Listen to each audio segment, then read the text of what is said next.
Ladies and gentlemen, good day and welcome to Mars Financial Services Limited conference call hosted by Motilal Oswal.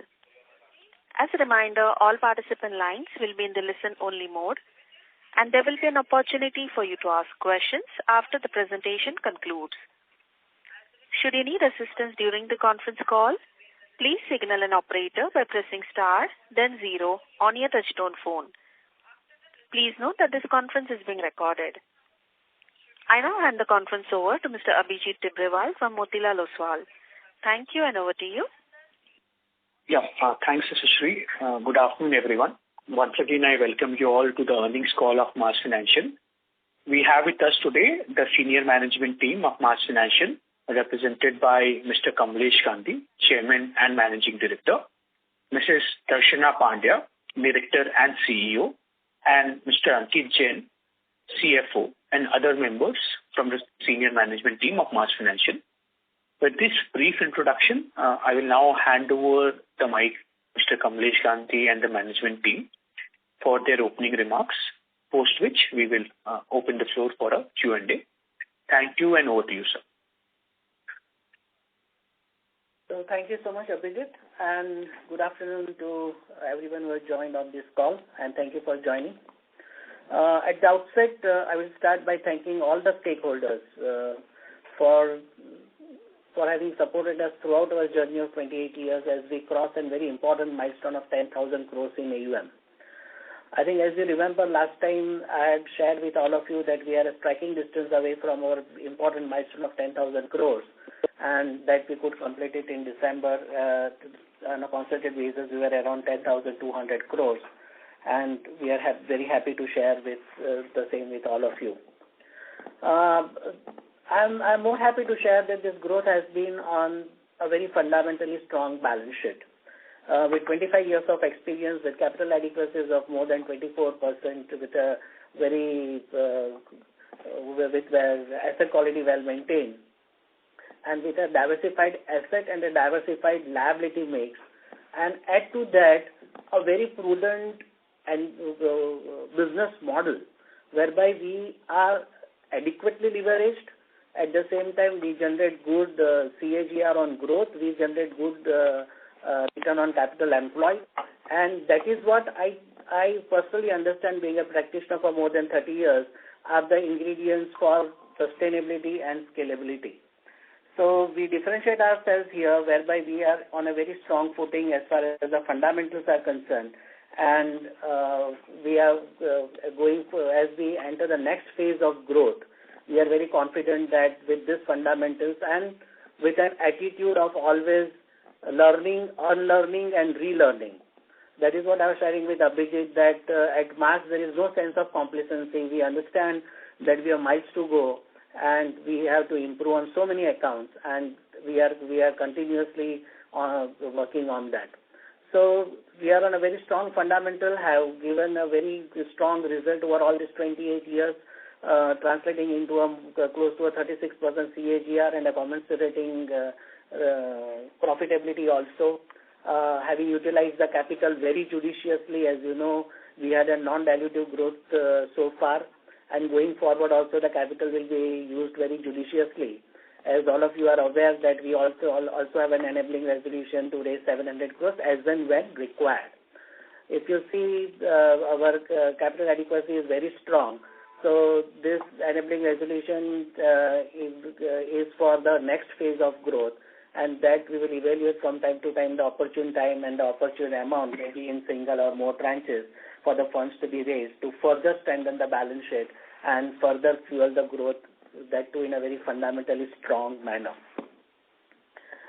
Without taking much of a time, if I just focus on few of the basic aspects of our business. So as I shared with you, on the asset side, we are a more diversified, we are moving towards becoming a more diversified asset company with around, if you see a YOY growth of 27%.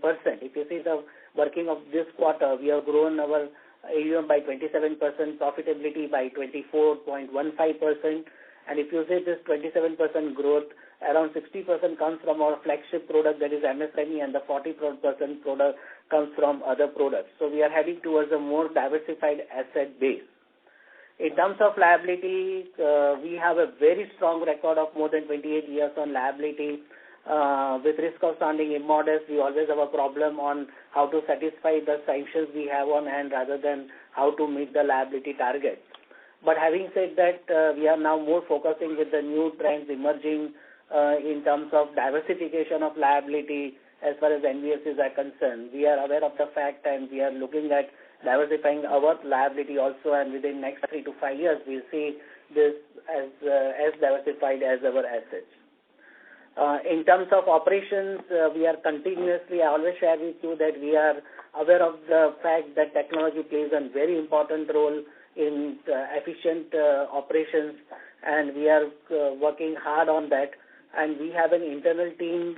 We have an internal team of more than 70 people working, including the business analyst team. And we are from time to time launching various loan origination programs for various products progressively, accompanied by a very strong and a very time-tested LMS. So we have an enabling technology capabilities at place to commensurate the future growth, and nevertheless, there also we are not complacent. We are trying to team along with the help of the outside vendors from time to time. Brief on the most important aspect of any organization, the human resources. We continue to enjoy the confidence of the core team and the team at the higher level, at the top and the middle level, with approximately more than 500 people still with us for more than 5 years. The top core team with me since more than 25 years. Testimony to the fact that we believe in growing together, and going forward, this is going to be one of the biggest enabler as far as this company is concerned. In terms of distribution of assets, I am happy to share that we are diversifying there also. We have two types of distribution. One is through our direct distribution through our 181 branches, touching close to 11,000 touch points, and with another more than 100 NBFCs. Both of them have worked very nicely for us. While our distribution through NBFC has been very robust, NBFCs have proved themselves to be a very efficient intermediary. But as I've always shared, our direct distribution is growing faster than the distribution through NBFC, and hence we will see progressively our direct distribution to be settling anywhere close to 70-75% in next 2 to 3 years. I'm very happy to share that we had declared a dividend and a bonus both for rewarding the shareholders for their commitment towards the company. We as Team MAS remain committed to our goal of excellence through endeavors and enhancing the stakeholders' value. We are in the process of strengthening all the aspects of the business as we enter the next phase of growth. And I'm sure that next decade will be very different on scale from what we have seen MAS during last 28 years. So with this, I would request Darshavin to take you through numbers quickly, and then followed by Ankit talking about the liability performance during the quarter, and I'll be keen to take your queries thereafter. Over to you, Darshavin. Yeah, thank you, sir. Good afternoon, everyone. So we are once again very happy to present a robust number for Q3 financial year 24. As Kamlesh sir shared that we have crossed the milestone of 10,000 crores of AUM on consolidated basis. I'm sorry, ma'am. I'm sorry to interrupt. There is some disturbance coming from your line. Now it is fine. Is it okay now? Yes, please go ahead. Yeah. So, as on 31st December 23, our AUM on consolidated basis is 10,216 crores as compared to 8,004 crores as on December 22, which is 27.63% rise in AUM. As far as consolidated PAT is concerned, it is 64 crore 41 lakhs as compared to 51 crore 88 lakhs as on December 22, which is 24.15% increase in PAT. If we look at the portfolio configuration of the parent company, Our AUM as on December 23 is 9,672 crore, which is 27.16% increase in AUM on standalone basis. So it was 7,606 crore in December 22. If we look at the configuration, MEL and SME contributes around 80%. To Wheels is contributing 14%, and SPL is around 5.44%. So MEL portfolio has grown by 15.03% from 3,777 crore to 4,344 crore. SME loan, there is a growth of 21.46% from 2,840 crore to 3,450 crore. Two-wheeler loan has grown by 34% from 501 crore to 670 crore. Commercial vehicle and salaried personal loan being the lower base, now CV portfolio is at 661 crore.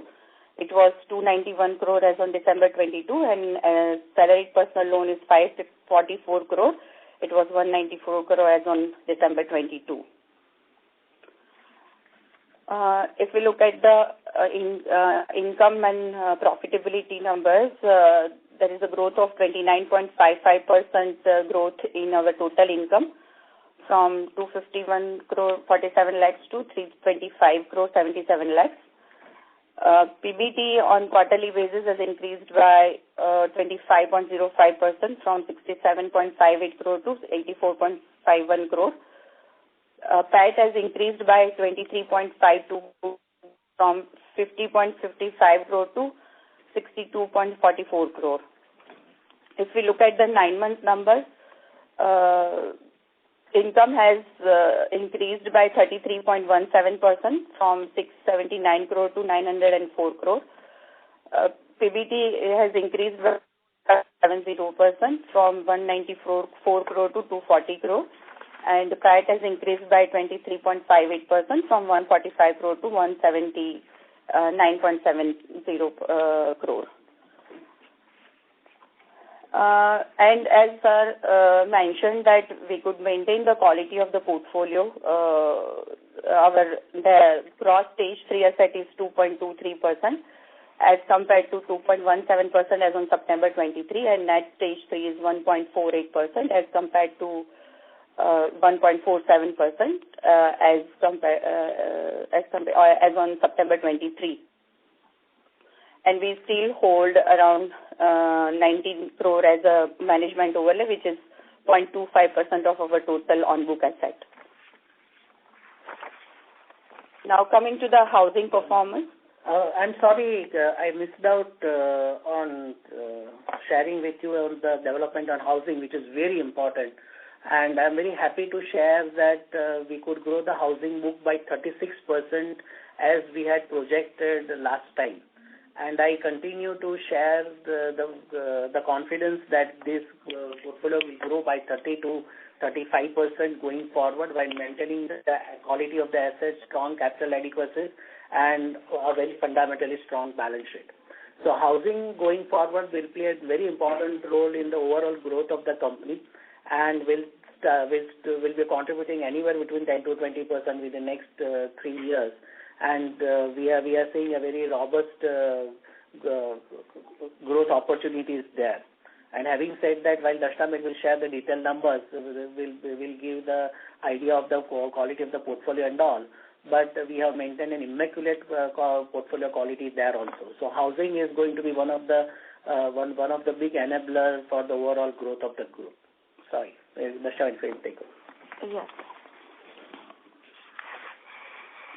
So, our AUM in housing finance is, as on December 23, is 544 crore as compared to 399 crore, which is 36.50% growth in AUM. Total income on Q-on-Q basis, it has increased by 50.57%, so from 10 crore 91 lakhs to 16 crore 42 lakhs. Profit before tax has increased by 37.05% from 1 crore 80 lakhs to 2 crore 47 lakhs, and PAT has increased by 39.77% from 1 crore 44 lakhs to 2 crore. If we look at the quality of the portfolio, the gross stage 3 asset as on December 23 is 0.81% as compared to 0.79% in September 23, and net stage 3 asset is 0.58% as compared to 0.55% as on September 23. Here also we hold around 3 crore as a management overlay, which is 0.72% of our total on-book assets. So this was regarding the performance in our housing finance company, and now I'll request Ankit to take you through the capital and liability management. Yeah, thank you, ma'am. And good afternoon to all. With respect to liability management, during the quarter, we were able to maintain an average liquidity of around 800 crore with an unutilized cash facility, which adds to the liquidity at around 300 crore. In addition, the company, as on 31st December, has sanction on hand to the tune of 2,000 crore through various instruments, that is term loan, NCD, direct assignment, and co-lending. In the last quarter, company did around rupees 550 crore direct assignment transaction with various banks, and the company further has more than 900 crore sanction on hand, which will be utilized during the quarter and next year. The company aims to maintain around 20-25% of AUM as off-book through direct assignment and co-lending. Company was able to maintain a cash facility of 1,715 crore, out of which the average utilization was 75 to 80%, and rest portion was kept as a liquidity buffer. We raised around 670 crore term loan during the quarter with an average maturity of 3 to 5 years. Thus, is further strengthening the asset liability maturity pattern of the company. We are well placed or strongly placed with respect to structural liquidity for the period ended 31st December, and whereby liquidity is adequate and cash flow is in all the cumulative buckets is positive. The capital adequacy remains strong at 24.47% with Tier 1 capital of 20.59% and a debt equity of 3.99 times. The cost of borrowing for the quarter was at 9.86%. The cost of borrowing for the September quarter last year was 9.32%, and this increase of 0.4% is majorly because of lag effect of MCLR increased by banks. As per the current sanction on hand through various instruments, we have already tied up for the fund requirement of the current year and part for the next financial year, and our efforts is focused toward further diversification of sources of fund and to maintain the cost of borrowing. Thank you. Now we are open for Q&A. Thank you. Thank you very much. We will now begin the question and answer session. Anyone who wishes to ask a question may press star and 1 on their touchtone telephone. If you wish to remove yourself from the question queue, you may press star and 2. Participants are requested to use handsets while asking a question. Ladies and gentlemen, we will wait for a moment while the question queue assembles.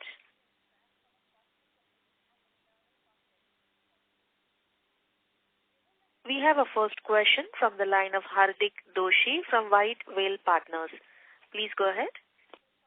Yeah, thank you for taking my question. Firstly, I think on the call you mentioned that you would raise the capital as and when required and possibly in tranches. Any kind of particular timeline that you're looking at or you've thought about? Would it be in the next quarter, next 6 months, next 1 year?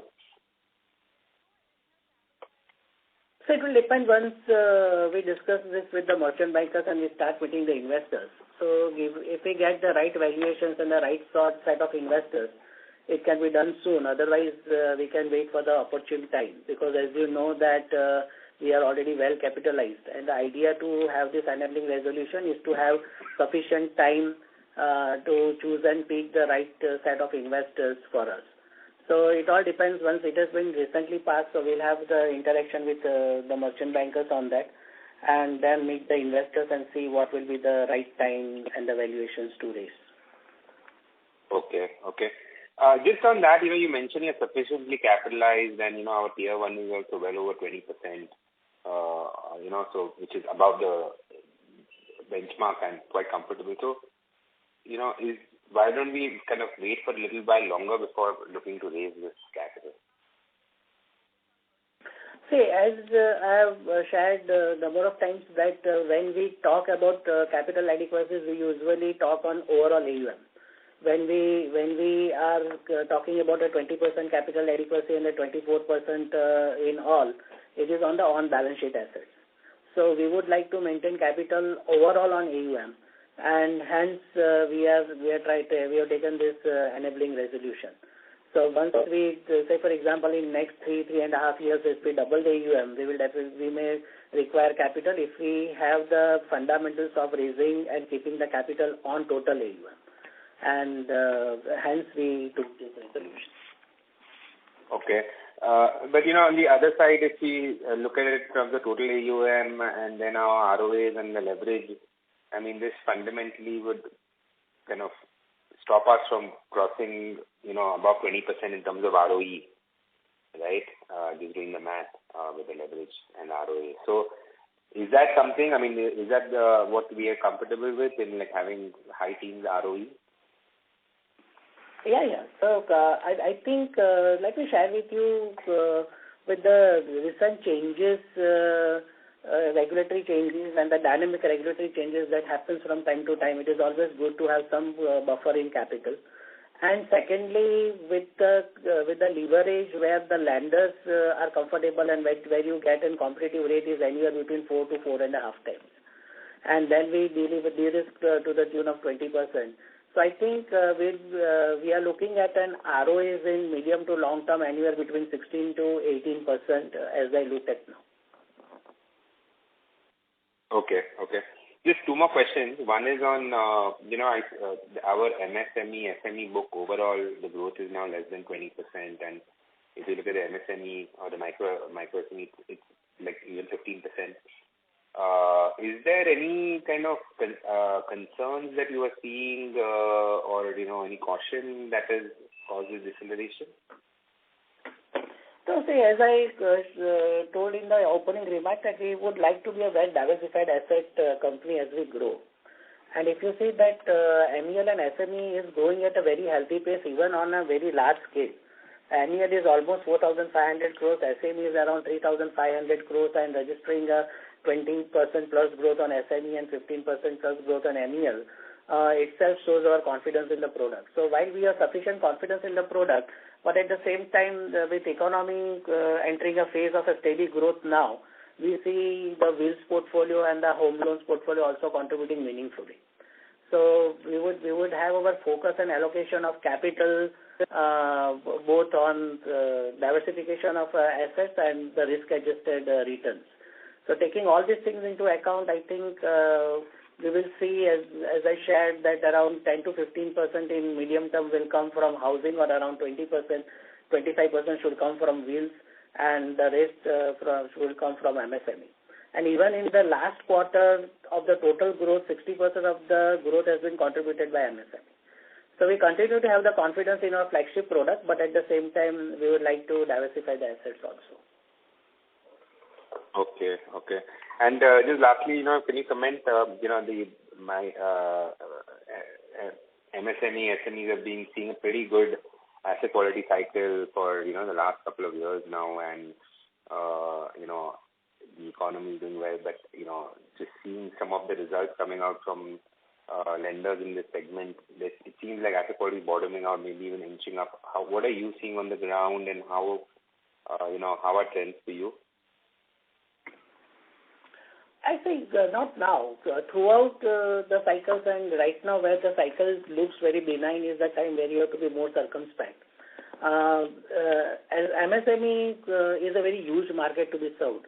So the question is never about asset creation, but about the asset quality. And this asset quality is subjective. It cannot be good for all or bad for all.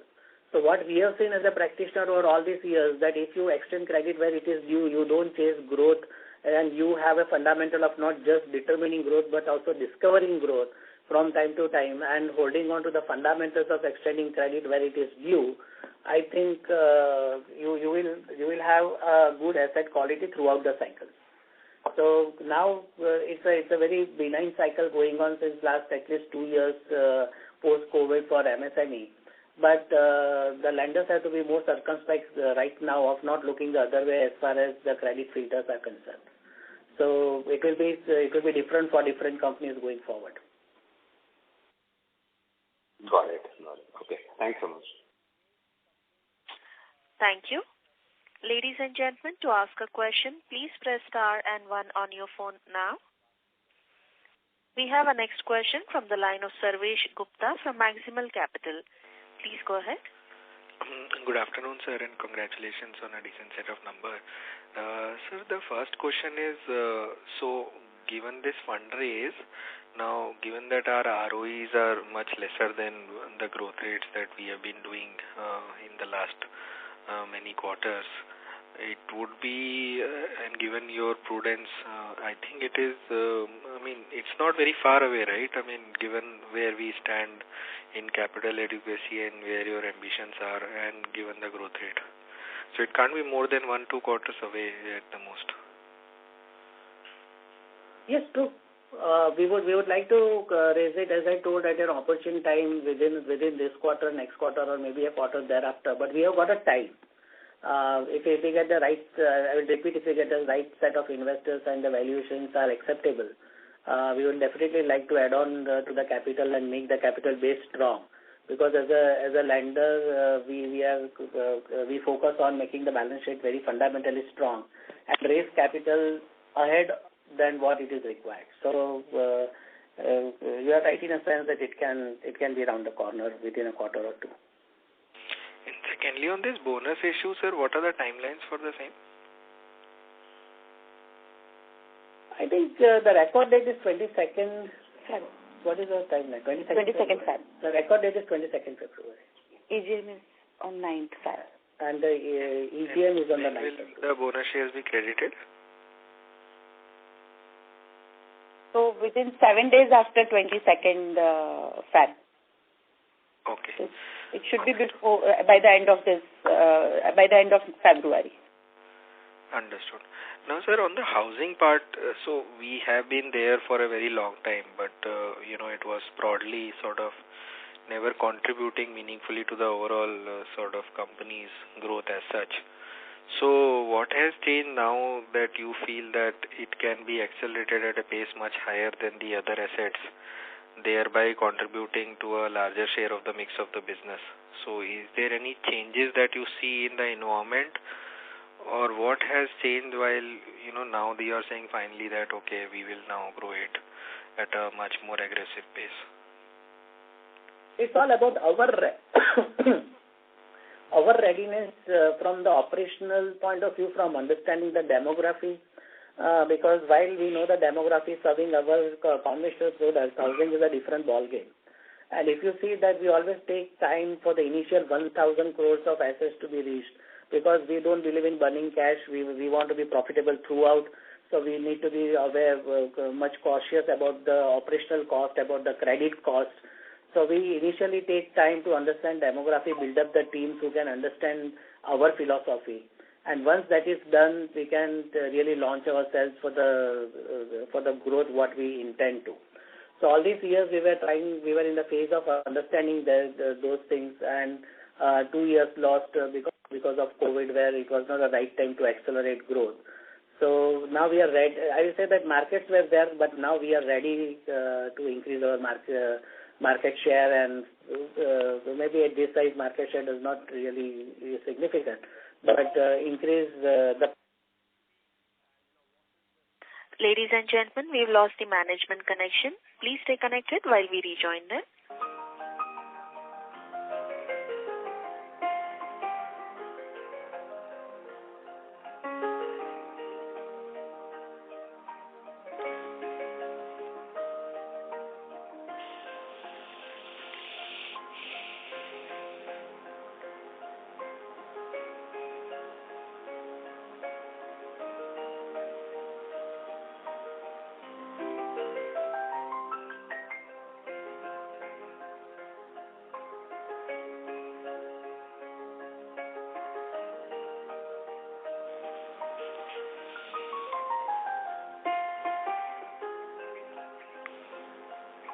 Ladies and gentlemen, we have the management team back on call, so please go ahead.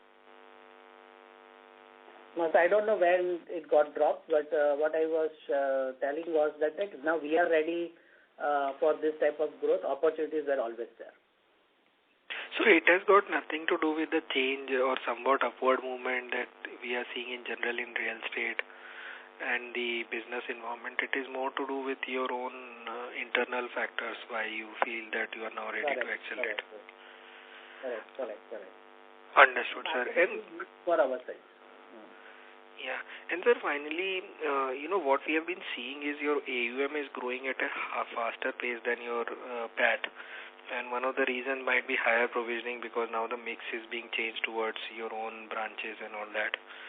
So by when do we see this to be getting stable, whereby we can grow both bottom line and AUM at the same pace? There is hardly any difference, and that it is very difficult to match apple to apple. If it is 27% growth in AUM and 24% growth in profitability, I think that much lag will happen because of the operational cost, getting ready for the next phase of growth, seeing a critical mass at every phase of investment in operations, technology, and other resources. So I think we are almost there, and there will be always be some lag between the two if we are getting ready for the future every quarter. Thank you, sir. All the best. Thank you. We have our next question from the line of Madhuchanda Dey from MC Pro. Please go ahead. Hi, I have 4 questions. The first question is, there has been increase in risk weightage on NBFC lending, and you have a substantial portion of your book from bank borrowing. But we have not seen that impacting your interest margin so far. Any color that you can throw on the same? If you read the circular, the increase in the risk weightage for on lending to NBFC is on the other than priority sector lending. All the loans that bank lends to us is for on lending in priority sector. So if you understand the circular, it is okay. Got it. Priority sector lending, on lending to NBFC has been exempted. So as far as the banks are concerned, they have no reason to increase our rate of interest. But having said that, under the guise of overall increase, there is some 5, 10, 15 basis rise being contemplated here or there. But we are, in fact, technically and practically not affected by that circular. So, there has been, as per my calculation, there has been a slight uptick in NIM sequentially. How is that correct, first of all? Yeah, because as we move more towards retail, I think while we have seen over all these years that the direct and the indirect retail assets channel were almost close to each other in terms of NIMs. But as we grow our retail portfolio, there will be slight difference in the NIMs going forward. So it is very marginal uptick in the NIMs. Which means what you're trying to say is, in fact, the impact on the ROA will be same. The NIM will be slightly higher, and the cost will also be slightly higher in your direct channel. Is that a correct understanding? Right. Okay. My other question is on your housing book. So I know that this is absolutely in the build-up phase, so we can't read much into that. But here, what we see is the growth in the loan book is much ahead of the growth in profit. So, is it cost? Is it provision? Because those details we don't have in your presentation. And what is the sustainable steady state ROA of this business? So we will share that the details with you. And just to give you a color on that, the profit not catching up with the growth and lagging behind is only because of the operational. Ladies and gentlemen, we've lost the management line again. Please stay connected while we rejoin them.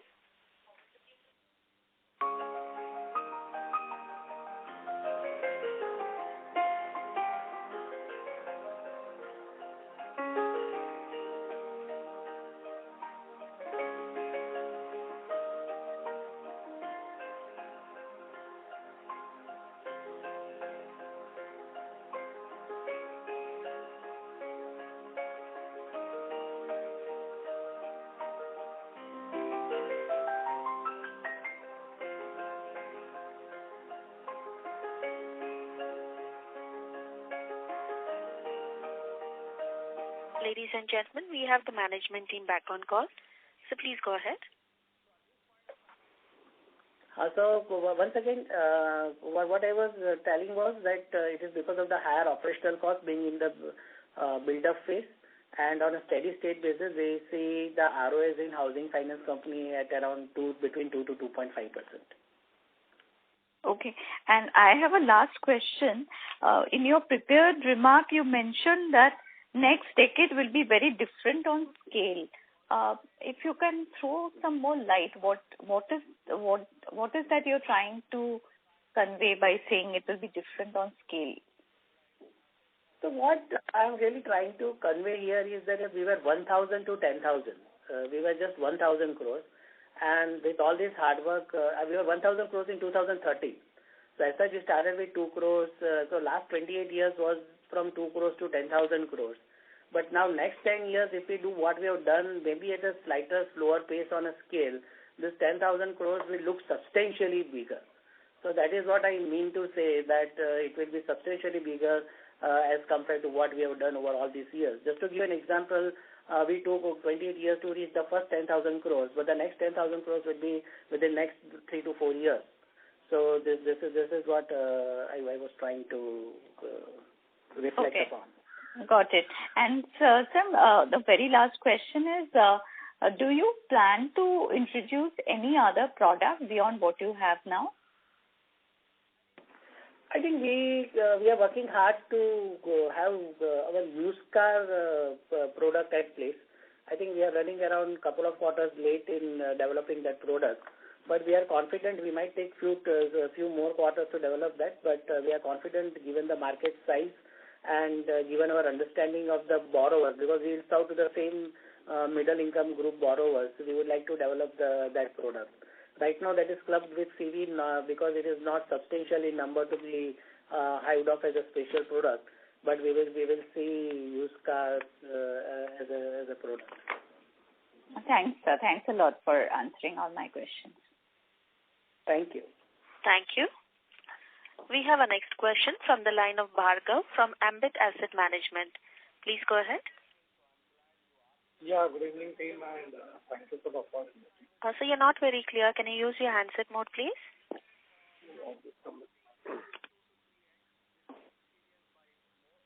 Hello? Yes. Please go ahead. Yes. Yeah. Sir, in your presentation, you mentioned that you want to increase the direct distribution to about 75%. So in terms of number of branches, what could be the number which one can expect maybe in the next couple of years? I think we are at currently around 181 branches, and I think within next 2 years, if we take around 24, 25, and 25, 26, we should be doubling our branches in this 2 years, from 181 to close to 300 or 300 plus.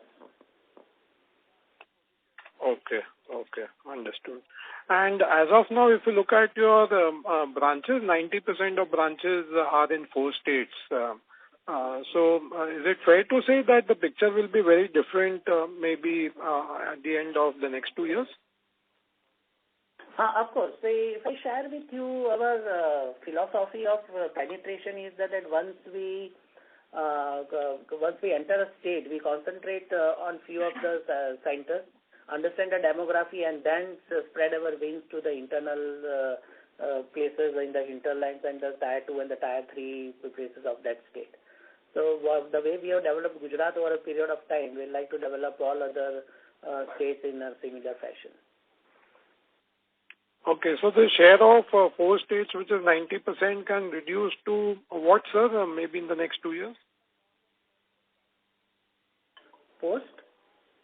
So you have about 4 states which are contributing to 90% of your branches, right? So will this mix remain the same, or it will change substantially after 2 years? No, of course, as we expand our branches at other centers, the share will change. So it is difficult to exactly put the percentage to that, but maybe what is 90% right now can be around 60 to 70%, and then we would like to be more or less evenly spread going forward with Gujarat being slightly dominant. Sure. And does this have a material impact on your OPEX, or you think that with higher direct distribution, NIMs will offset the impact in OPEX? Yeah.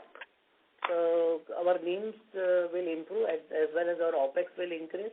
So will be the credit cost, but our ROAs and ROEs will be stable. Okay.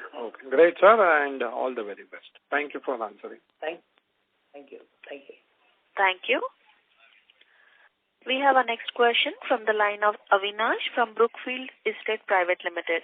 Please go ahead. Hello. Mr. Avinash, please use your handset mode. Hello. Yes, please go ahead. Yes. Sir, my question is regarding the housing finance. In terms of AUM, where do you see the housing AUM to reach maybe in the next 3 to 4 years? I think I would like to see this housing AUM within next 3 years to be anywhere between close to 1,500 to 2,000 crores. Because if we take a 35% growth, 30 to 35% growth, and an optimistic number of 35%, I think we should be closer to 2,000 crores within the next 3 years. And this is without further investment into the company, or is that organic growth from the reserves? I'm just trying to understand. See, housing finance housing finance currently is getting the capital from the parent. And we see that within next 3 years, if we visualize for next 3 years, parent will be in a position to infuse the capital as and when it is required. No, so to get to 1,500, what I'm trying to understand is to get to 1,500 crores, how much capital would need to be infused? Those are the questions. I think for 1,500 crores, roughly, if we consider in housing finance company, the leverage usually is anywhere between 5 to 6. So accordingly, for 1,500 crores, the capital required will be anywhere close to 250 to 300 crores.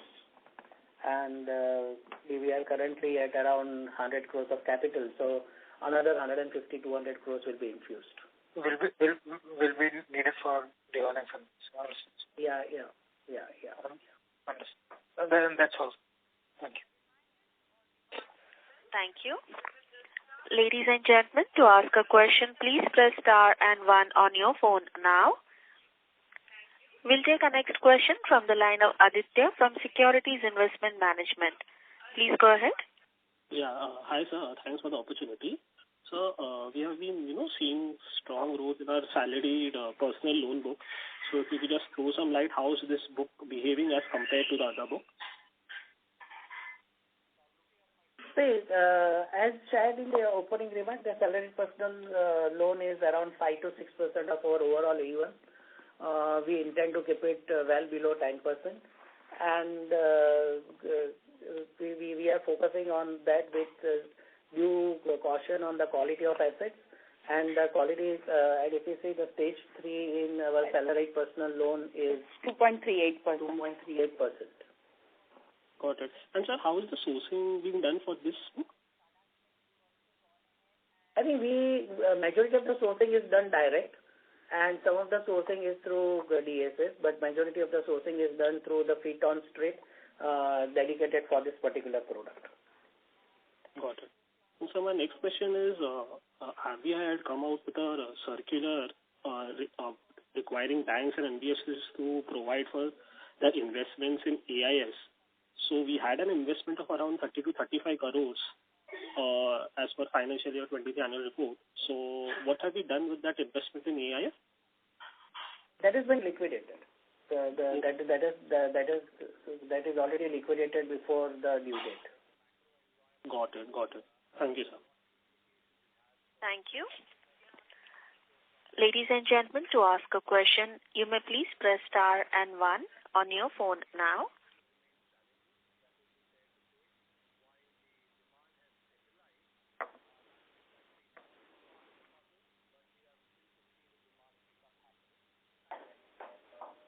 We have a question from the line of Shrishti Jagati from Ambit. Please go ahead. Hi. Good evening, sir. Congrats on the good set of numbers.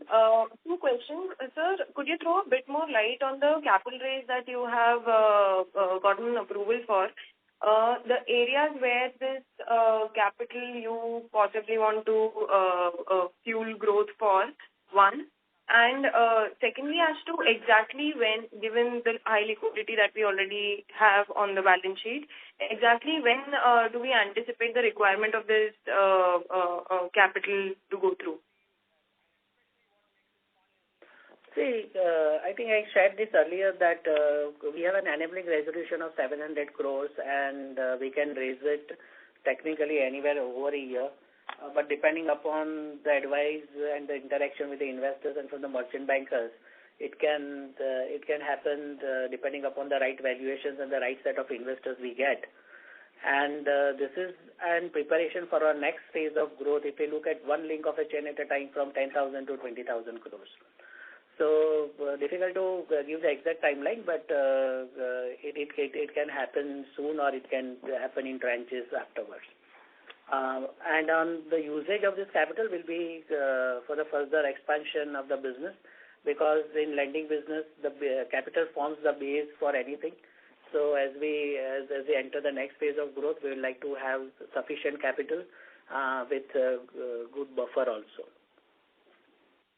Right. So secondly, I wanted to ask, you mentioned diversifying the liability profile as well. What sort of cost benefits are we trying to reap out of this? So the diversification of liability profile will be more from an aspect of diversified resource rather than just on reducing the cost, which will happen over a period of time as we gain scale and as we improve on rating. But right now the idea is to diversify the liability from the point of view of resources, where it is predominantly a bank-led liability to various other instruments-led liability like capital market and so on. Okay. Makes sense. And sir, just last question on cost income again.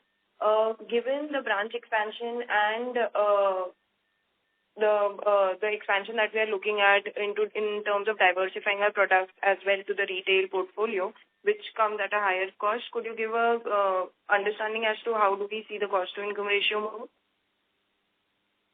I think the right way to look at is the NPMs and the ROA, which will drive our pricing and the operations.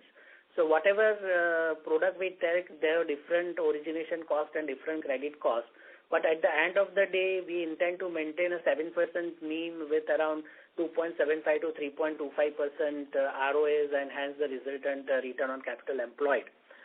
So difficult to give a number to cost to income ratio because it depends upon which type of products and the product configuration from time to time. But at the end of the day, that cost to income ratio ultimately has the bearing on the ROAs. And that is where we would like to maintain anywhere between 2.75 to 3.25%. Understood. Thank you. Thanks for answering my question. Thank you. We have a next question from the line of Sarvesh Gupta from Maximal Capital. Please go ahead.